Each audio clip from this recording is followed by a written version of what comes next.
स्वागत है दोस्तों एक और स्वामी जी की नई स्टोरी के साथ।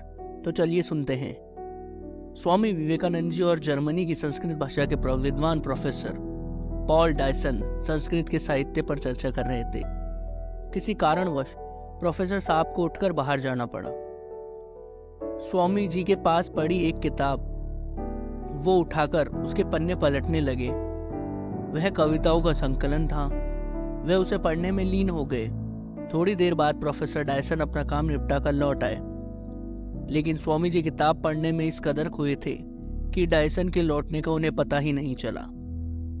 कुछ देर बाद डायसन को लगा कि स्वामी जी जानबूझकर उन्हें नजरअंदाज कर रहे हैं।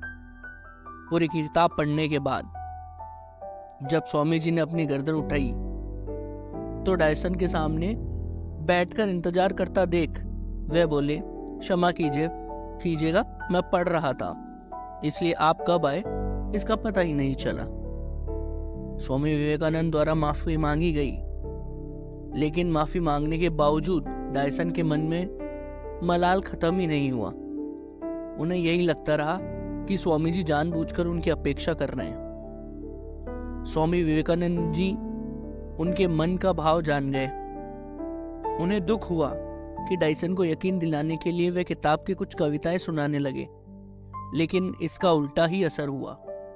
कविता की पंक्तियां सुनने के बाद डायसन ने कहा, लगता है आपने ये किताब पहले भी पढ़ी है। डायसन के इस तरह सोचने के कारण यही था कि 200 पन्ने वाली किताब कोई व्यक्ति इतने कम समय में नहीं पढ़ सकता था।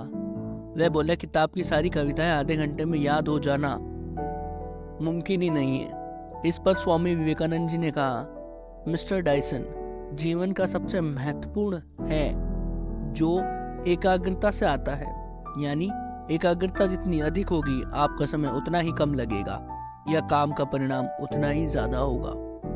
तो अपनी लाइफ में एक गोल को अचीव करने के लिए फोकस यानी एकाग्रता होना बहुत ही जरूरी है।